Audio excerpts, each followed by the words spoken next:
दोस्तों, आज मैं आपके लिए एक ऐसी कहानी लेकर आया हूं जो सिर्फ एक कहानी नहीं बल्कि जिंदगी का एक गहरा सबक है।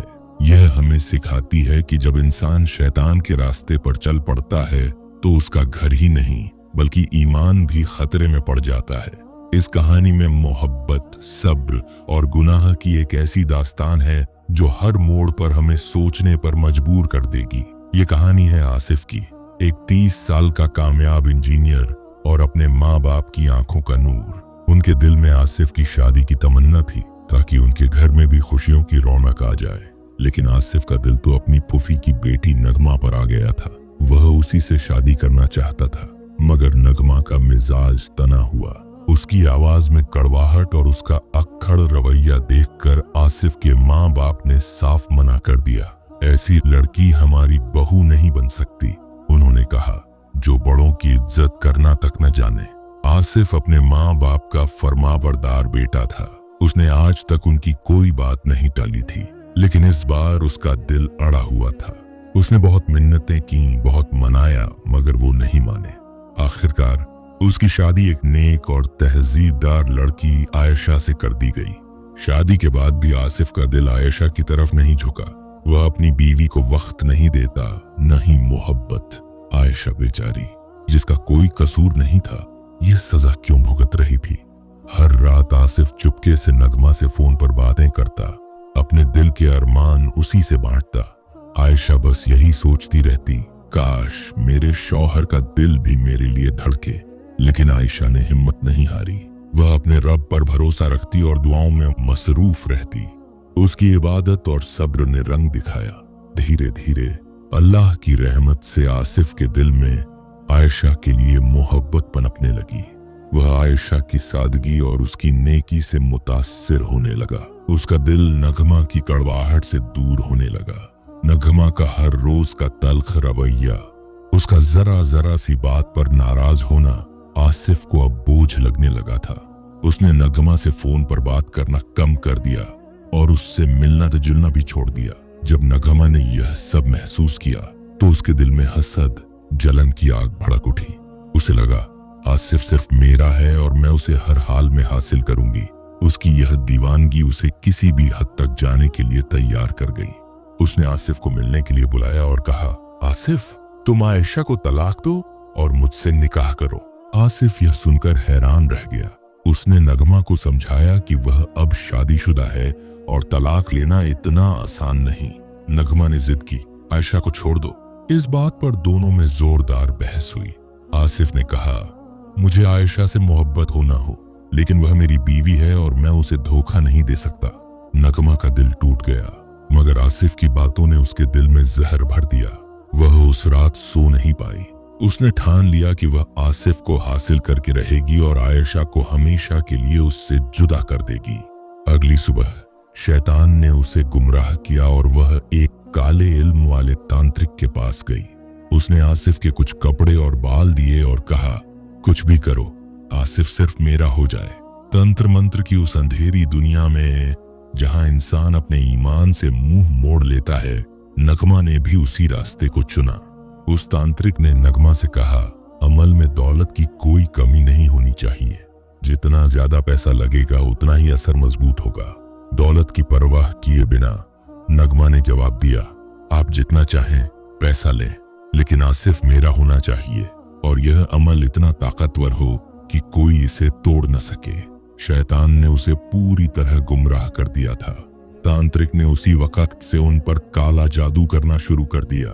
देखते ही देखते आसिफ की जिंदगी में अजीबोगरीब हालात पैदा होने लगे। उसका मिजाज चिड़चिड़ा हो गया। वह छोटी छोटी बातों पर भड़क उठता और आयशा पर जुल्म करने लगा। उसका दिल फिर से नगमा की तरफ खींचने लगा, जैसे कोई बेबस इंसान किसी खतरनाक दलदल में फंसता चला जाए। यह जादू इतना गहरा था कि आसिफ को अपनी ही जिंदगी अजनबी लगने लगी थी। उसे महसूस होता था कि वह अपनी मर्जी से कुछ नहीं कर रहा, बल्कि कोई अनजानी ताकत उसे अपने इशारों पर नचा रही है। नगमा हर हफ्ते उनके घर आती और मौका देखकर कोई तावीज या पुतला घर में कहीं दबा जाती। कोई उस पर शक नहीं करता क्योंकि वह आसिफ की फूफी की बेटी थी। आयशा अपनी सास से कहती, अम्मी, 2 साल हो गए, मेरा शौहर मुझसे ताल्लुक तक नहीं रखता। अगर नगमा ही उसकी मोहब्बत थी तो आपने हमारी शादी क्यों करवाई? माँ सिर्फ रोती रहती। बेटी, जो हो रहा है वह हमारी समझ से बाहर है। आसिफ पर काला जादू हावी हो चुका था। उसे सब कुछ धुंधला लगता। कभी गुस्सा आता तो कभी आयशा पर हाथ उठा देता। उधर नगमा यह देखकर मुस्कुराती कि उसकी चाल कामयाब रही। लेकिन यह कहानी अभी खत्म नहीं हुई है। अब देखना यह है कि क्या आयशा अपने ईमान और सब्र से इस शैतानी साजिश का मुकाबला कर पाएगी, और क्या आसिफ अपने ईमान और जिंदगी को इस शैतानी रास्ते से बचा पाएगा। आसिफ की हालत दिन ब दिन बिगड़ती जा रही थी। उसका चेहरा हमेशा गुस्से से भरा रहता। माँ बाप से भी रुखा बर्ताव करता। एक वक्त था जब वो नमाज का पाबंद था, पर अब उसने नमाज पढ़ना तक छोड़ दिया था। वो कभी कभी चीजें भूल जाता और डरावने खौफ और बेचैनी ने उसकी रातों की नींद छीन ली थी। आयशा की जिंदगी मानो एक बहुत बड़ा इम्तिहान बन गई थी। नगमा का आना जाना इसी तरह जारी रहा। किसी को उस पर शक नहीं हुआ। कोई भी नहीं समझ पाया कि आखिर हो क्या रहा है, सिवाय आयशा के दिल के। उसके मन में थोड़ा शक जरूर था, पर उसे यकीन नहीं हो रहा था कि यह सब काले जादू का असर हो सकता है। किसी का ध्यान इस तरफ गया ही नहीं। आयशा ने हार नहीं मानी। वह तहज्जुद में उठकर रो रो कर अल्लाह से दुआ करती। वह सूरह बकरा, आयतुल कुर्सी की तिलावत करती। जब भी वह कुरान की आयतें आसिफ पर पढ़ती, आसिफ को कुछ महसूस होता। वो एकदम बेचैन होकर जलने लगता, मानो कोई जिन्न उसके अंदर से बोल रहा हो, मेरे सामने ये आयतें मत पढ़ा करो। आसिफ चिल्लाता। अक्सर वो नींद में बुरे ख्वाबों को देखकर डर जाता।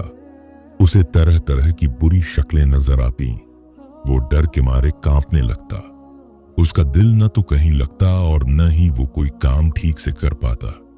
एक दिन आयशा ने अपनी सास से आसिफ की हालत के बारे में बताया। आसिफ की माँ भी परेशान थी। आखिर उनका आसिफ इतना क्यों बदल गया है कि उसने इबादत करना तक छोड़ दिया है। इसी उम्मीद के साथ वो एक आलिम के पास गईं और उन्हें सारी हकीकत बताई। आलिम साहब ने कहा, आप उसे किसी बहाने से यहाँ ले आइए। मैं उसे देखकर बता सकूंगा और उस पर दम कर दूंगा। इंशाअल्लाह वो बिल्कुल ठीक हो जाएगा। जैसा आलिम साहब ने कहा था, आसिफ की माँ ने वैसा ही किया और उसे दम करवाने के लिए ले गईं।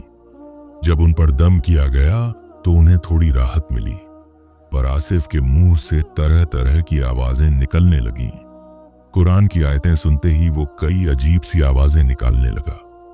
यह मंजर देखकर आसिफ की माँ और आयशा खौफजदा हो गए। इसके बाद आसिफ ने बार बार उस मौलवी साहब के पास जाने से इनकार कर दिया और कहने लगा, मैं बिल्कुल ठीक हूं, मुझे क्या हुआ है। काले जादू के असर ने उसे पूरी तरह अपने काबू में कर रखा था। एक दिन आसिफ काम के सिलसिले में बाहर गया और उसका एक्सीडेंट हो गया। चोट इतनी गंभीर थी कि उसके पैर काम करना बंद कर गए। उसके दोनों पैर पैरालाइज्ड हो गए। यह खबर सुनकर आयशा का दिल कांप गया, मगर उसने सब्र किया और कहा, यह मेरी आजमाइश है, मैं अपने शौहर का साथ दूंगी। वह दिन रात उसकी खिदमत करती, उसे खाना खिलाती, सहारा देती और उसके पास बैठकर दुआएं करती। इसी बीच नगमा आई और मजाक उड़ाते हुए बोली, देखा आसिफ, मेरी शादी के वादे का क्या हुआ? अब तो तुम चलने फिरने के काबिल भी नहीं रहे। यह सुनकर आसिफ को अपनी जिंदगी का फर्क साफ नजर आया। एक तरफ उसकी बीवी थी जो बिना शर्त उसकी सेवा कर रही थी, और दूसरी तरफ नगमा थी जिसने उसकी हालत पर ताना मारा। उस दिन आसिफ फूट फूट कर रो पड़ा और अल्लाह से तौबा की। आयशा ने सब्र किया और उसकी खिदमत जारी रखी। अल्लाह ने उसकी दुआ कबूल की। कुछ महीनों बाद डॉक्टरों ने हैरानी से कहा कि आसिफ के पैर फिर से ठीक काम करने लगे हैं। इस तरह आसिफ को पूरी तरह ठीक होने में 1 साल का वक्त लगा। मगर नगमा ने फिर कोशिश की, पर इस बार अल्लाह की मर्जी से उसका राज खुल गया। आसिफ के माँ बाप ने मौलवी साहब से कहा, आप हमारे घर आकर देखें और बंदिश कर दें। अगले दिन मौलवी साहब घर आए और उन्होंने पढ़ाई शुरू की। जैसे जैसे उन्होंने पढ़ाई शुरू की, उन्हें घर के हर कोने में तावीज़ात मिलने लगे। कभी आंगन में तो कभी आसिफ के कमरे में। वो तावीज़ात ऐसे थे जिन पर अजीब गरीब नक्श बने थे जो किसी की समझ के बाहर थे। अल्लाहू अकबर। मौलवी साहब ने घर की बंदिश की और आसिफ पर भी दम किया। इस तरह उसका इलाज शुरू हुआ। अब नगमा का राज खुल चुका था, क्योंकि वही इस घर में आती जाती थी और सब कुछ रख जाती थी। उन लोगों ने नगमा का घर आना जाना बंद करवा दिया। नगमा कुछ न कर सकी। रिश्तेदारों ने उसे घर के आंगन में तावीज गाड़ते हुए रंगे हाथ पकड़ लिया। सारा सच सामने आ गया। लोगों ने उस पर लानत भेजी और उसके अपने भी उसे झड़कने लगे। अब उसकी जिंदगी बर्बाद हो चुकी थी। उसकी कहीं शादी न हो सकी। उसका रूप फीका पड़ गया और आंखों का नूर भी जाता रहा। वह पागलों जैसी हरकतें करने लगी, कभी हंसना तो कभी चिल्लाना। जिस जादू से वह दूसरों को तोड़ना चाहती थी, वही जादू उस पर पलट आया। आखिरकार इसी हाल में उसकी मौत हो गई। हैरान कर देने वाली बात यह थी कि जब उसे एक अम्मा ने गुस्ल दिया तो उन्होंने बताया कि उसका चेहरा काला पड़ चुका था। जगह जगह बड़े बड़े जख्म बन चुके थे और पूरे जिस्म पर कीड़े रेंग रहे थे।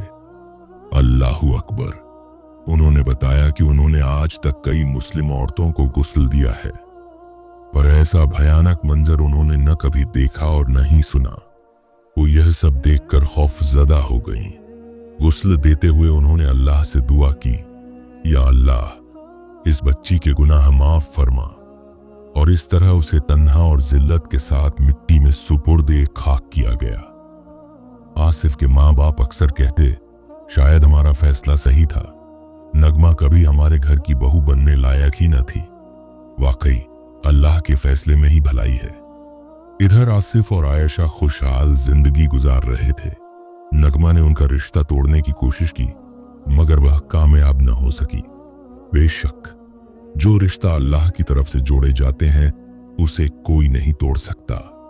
आयशा की इबादत ने न सिर्फ उसके शौहर की हिफाजत की, बल्कि उसे भी गुमराह होने से बचा लिया।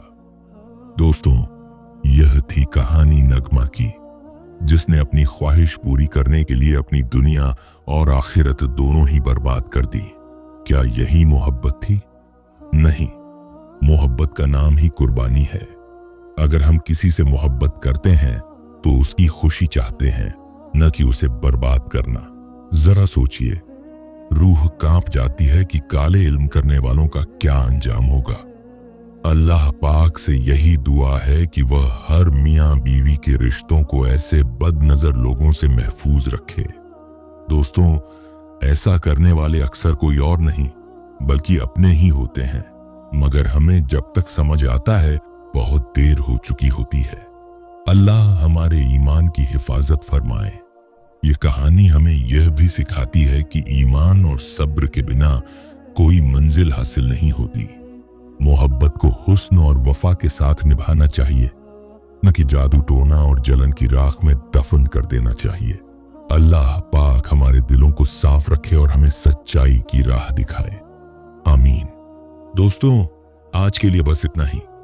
वीडियो को लाइक करें, हमारे चैनल को सब्सक्राइब करें और इसी तरह की सबक आमोज कहानियों के लिए जुड़े रहें। अल्लाह हाफिज।